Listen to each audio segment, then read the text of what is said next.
घमंड। एक आदमी को इस बात पर बहुत घमंड था कि मेरे बिना मेरा परिवार नहीं चल सकता। उसकी एक छोटी सी किराने की दुकान थी, उससे जो भी कमाई होती थी उसी से परिवार का गुजारा चलता था।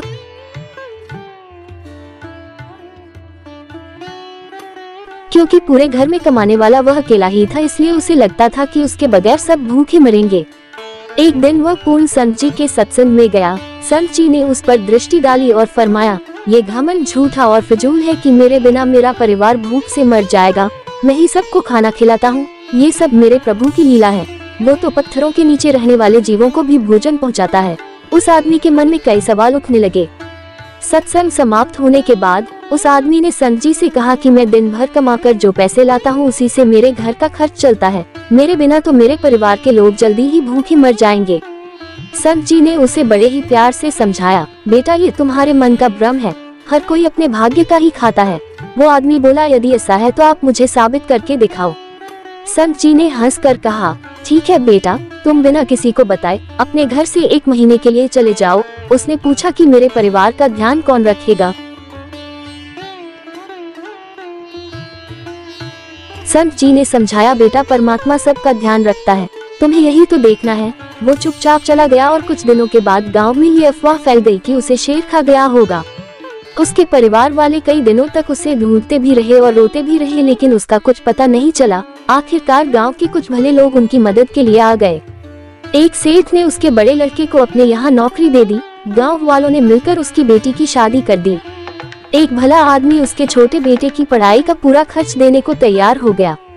1 महीने बाद वही आदमी छिपता छिपाता रात के वक्त अपने घर लौट आया।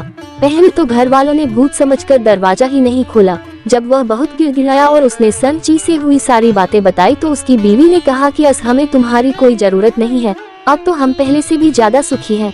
उस आदमी का सारा घमंड चूर चूर हो गया। वो रोता हुआ संत जी के डेरे पर चला गया और कहने लगा कि मुझे माफ कर दो। संत जी ने बड़े प्यार से कहा, अब तुम्हें अपने घर वापस जाने की क्या जरूरत है बेटा। इस जगत को चलाने का दावा करने वाले बड़े बड़े बादशाह मिट्टी हो गए। दुनिया उनके बिना भी चलती रही, इसलिए अपनी ताकत का, अपने पैसे का, अपने काम काज का, अपने ज्ञान का घमंड फिजूल है। अब तुम्हें बाकी का सारा जीवन मालिक की भक्ति में और लाचारों की सेवा में लगाकर इसे सफल करना है। वो आदमी संत जी के चरणों में गिर पड़ा और रोते हुए बोला, आप जो भी कहेंगे आज से मैं वही करूँगा।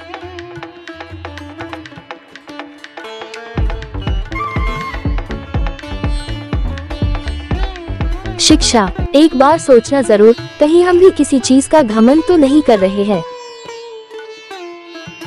सत्य सनातन धर्म चैनल को लाइक, शेयर करें और सब्सक्राइब करके बेल आइकन को जरूर दबाएं, जिससे हमारी वीडियो आपके पास सबसे पहले पहुंचे। धन्यवाद।